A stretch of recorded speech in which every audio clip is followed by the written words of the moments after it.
千里之行，始于足下. A journey of 1,000 miles begins beneath the feet.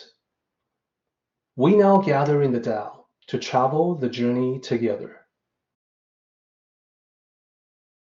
Welcome to Tao Talks with Derek Lin, where we take a deep dive into the Daodejing by Lao Tzu.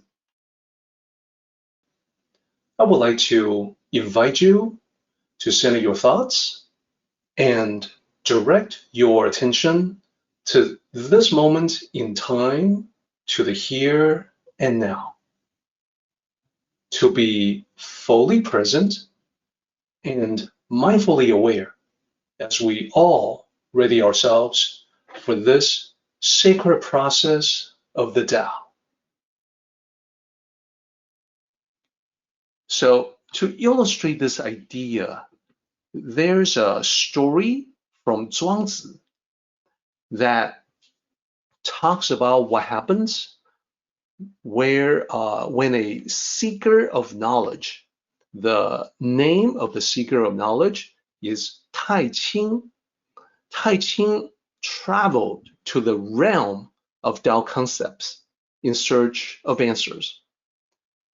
Yes, you heard me right. He traveled to the realm of Tao concepts to search for answers. Indeed, he looked for the personifications of Tao concepts so he could speak with them and ask them his questions.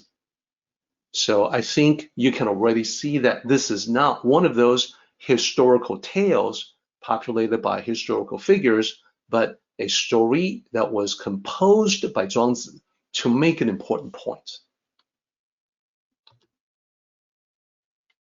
So the name of the story, as you can see in this slide, is Knowing the Unknowable Doubt. And here is what happens when Ching went to the realm of Tao concepts seeking answers. First, he went to the personification Wuqiong, which means inexhaustible. So Ching had his first conversation with Wuqiong. He asked, "Do you know the Tao?" Wuqiong, inexhaustible, replied, "I do not." So to continue that line of questioning, Ching turned to Wu Wei, unattached action, and asked the same question. "Do you know the Tao?" "How about you? Do you know the Tao?" Wu Wei, unattached action, said, "I know the Tao." So Ching followed up on this. He asked, "If you know it, do you have descriptions of the Tao?" "Yes." "Okay, great. What would be the descriptions? Please tell me." So Wu Wei, unattached action, said, "I know the Tao can be valued highly or lowly. It can be gathered together or spread apart. These are the descriptions that I know about the Tao." So by now, Ching has gotten different answers, and he's wondering, how do I make sense of this? Next, he went to Wu Shi, no beginning, to helping clarify the difference between the answers that he got.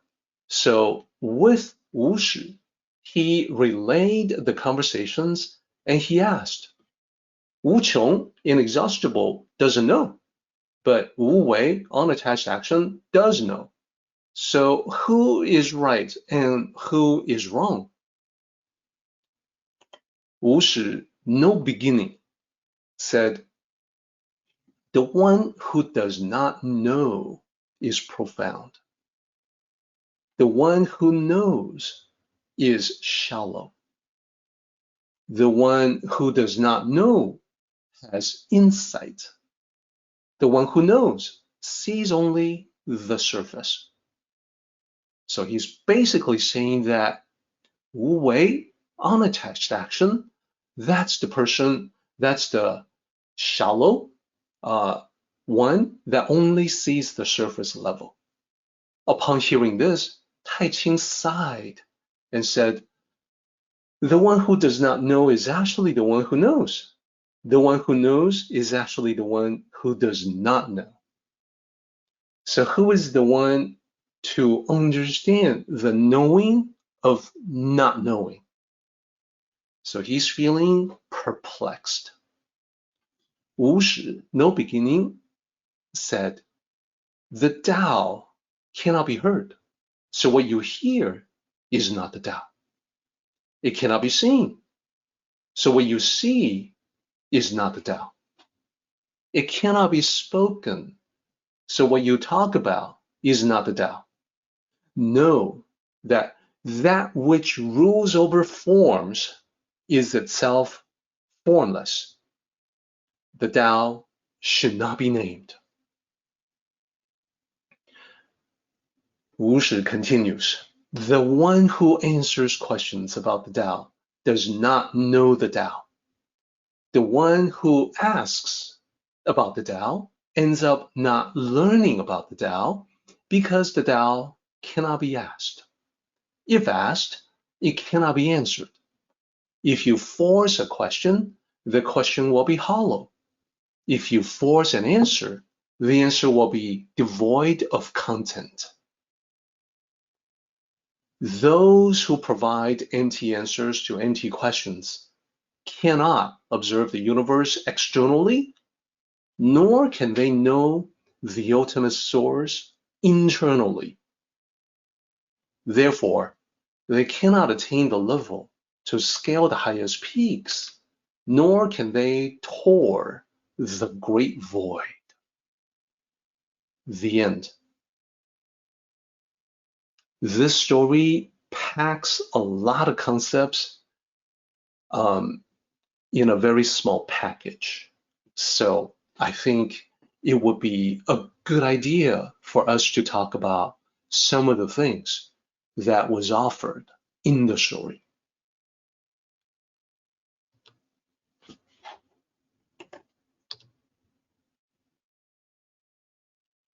We have two sides, two complementary sides, those who think they know, those who know they do not know.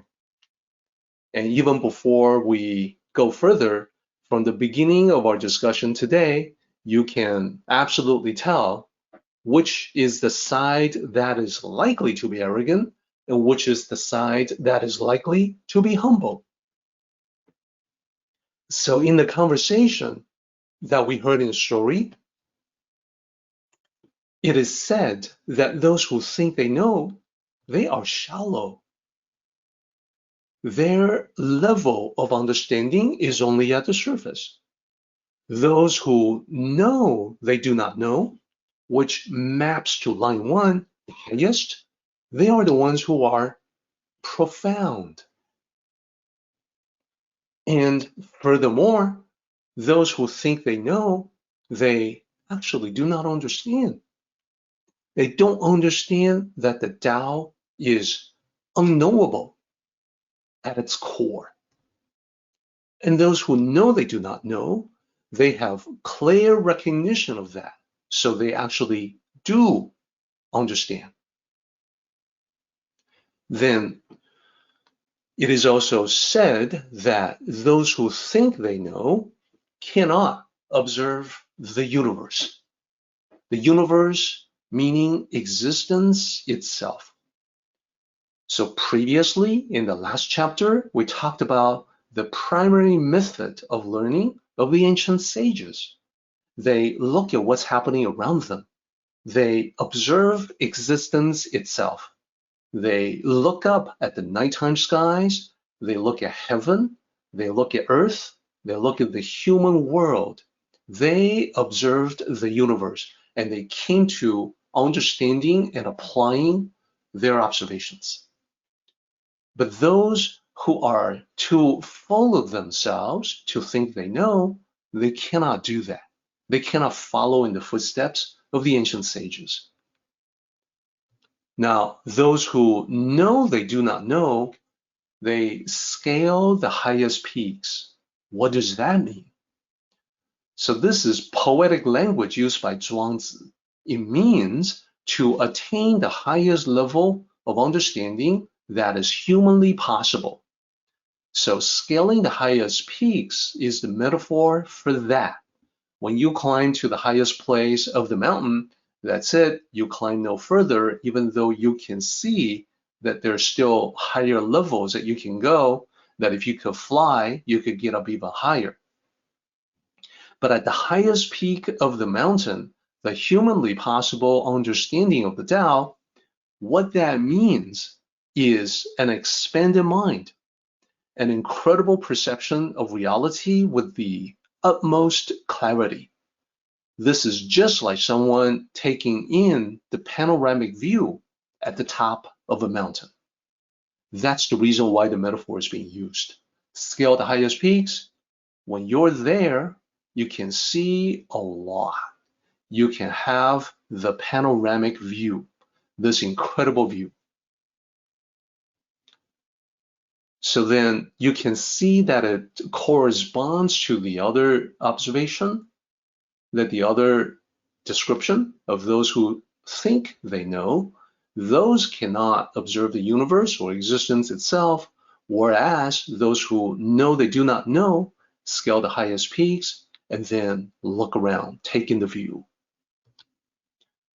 Then lastly, those who think they know, they cannot know the ultimate source. The ultimate source is just another way to talk about the Tao. The Tao is the ultimate source where everything originated. And specifically, what we heard in the story was that those who think they know, they cannot observe the universe externally, that when they look out using their perceptions, their eyes, their eyesight, their vision, they cannot observe the universe. They don't really understand what they're looking at. Internally, they cannot know the ultimate source. They cannot reflect within and explore their internal connection to the Tao. So how about those who know they do not know? It is said in the story that they tore the great void. The great void is another synonym for the Tao. To tour the great void is the carefree wandering through all of existence.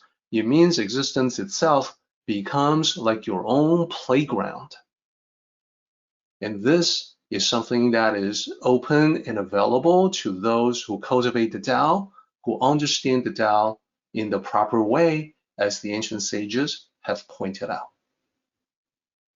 So that is the story of knowing the unknowable Tao. It's a very abstract story. There are many parts to it, many moving pieces, and it's actually one of the great stories to review from time to time. That story and Daodejing 71 together are the sort of thing in the Tao that the more you return back to them, the more you figure out for yourself.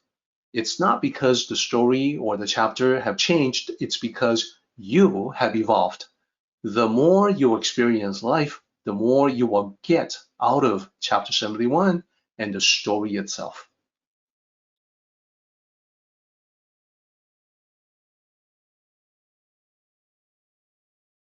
Our meeting has come to an end, but the journey continues on. Let us all travel safely so we can meet again. Until next time, may the Tao fill you with peace and happiness.